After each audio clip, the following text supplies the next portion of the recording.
एक जलाशय में 3 मछलियां रहा करती थी, अनागत विधाता, प्रत्युत्पन्नमति और यभद्विष्य।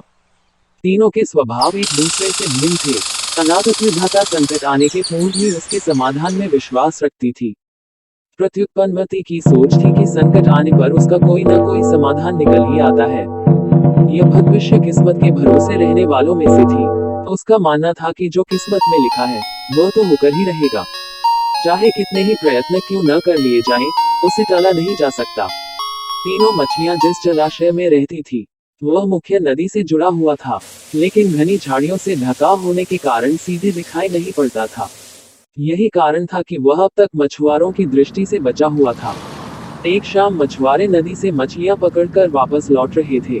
बहुत ही कम मछलियां हाथ आने के कारण वे उदास थे। तभी उनकी दृष्टि मछलीखोर पक्षियों पर पड़ी, जो नदी से लगी झाड़ियों के पीछे से उड़ते चले आ रहे थे। उन मछलीखोर पक्षियों की चोंच में मछलियां दबी हुई थी। यह देख मछुआरों को समझते देर न लगी कि झाड़ियों के पीछे नदी से लगा हुआ कोई जलाशय है। वे झाड़ियों के पार जाकर जलाशय के पास पहुंच गए। वे बहुत खुश थे। एक मछुआरा बोला, लगता है यह जलाशय मछलियों से भरा हुआ है। यहाँ से हम ढेर सारी मछलियाँ पकड़ पाएंगे। सही कह रहे हो भाई, लेकिन आज तो शाम ढेर आए हैं, कल सुबह सुबह आकर यहाँ पर अपना जाल बिछाते हैं। दूसरे मछुआरे ने कहा। दूसरे दिन आने की योजना बनाकर मछुआरे वहां से चले गए। मछुआरों की बातें अनागत विधाता ने सुन ली। वह तुरंत प्रत्युत्पन्नमति और यभद्विष्य के पास पहुंची और बोली, कल मछुआरे जाल डालने इस जलाशय में आ रहे हैं।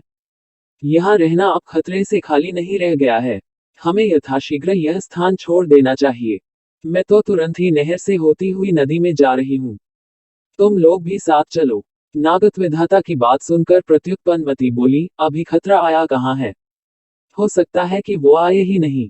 जब तक खतरा सामने नहीं आएगा, मैं जलाशय छोड़कर कहीं नहीं जाऊंगी।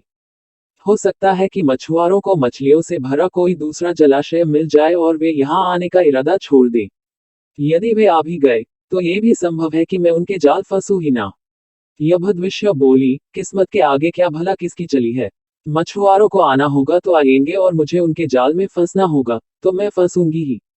मेरे कुछ भी करने से किस्मत का लिखा थोड़ी बदल जाएगा। अनागत विधाता ने अपनी योजना अनुसार वहां से प्रस्थान करना ही उचित समझा और वह तुरंत वहां से चली गई।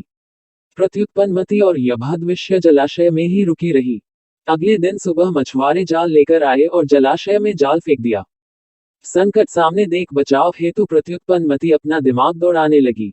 उसने इधर उधर देखा, लेकिन उसे कोई खोखली जगह नहीं मिली जहां जाकर वह छुप सके। तभी उसे एक उदबिलाव की सड़ी हुई लाश पानी में तैरती हुई दिखाई पड़ी। वह उस लाश में घुस गई और उसकी सड़ांध अपने ऊपर लपेटकर बाहर आ गई। थोड़ी देर बाद वह एक मछुआरे के जाल में फंस गई। मछुआरे ने जब जाल बाहर निकाला और सारी मछलियों को जाल से एक किनारे पर उलट दिया, तब प्रत्युत्पन्नमति सड़ांध लपेटे हुए मरी मछली की तरह जमीन पर पड़ी रही। उसमें कोई हलचल न देख मछुआरे ने उसे उठाकर सूंघा। उसके ऊपर से आ रही बदबू से उसने अनुमान लगाया कि यह अवश्य कई दिनों पहले मरी मछली है और उसने उसे पानी में फेंक दिया।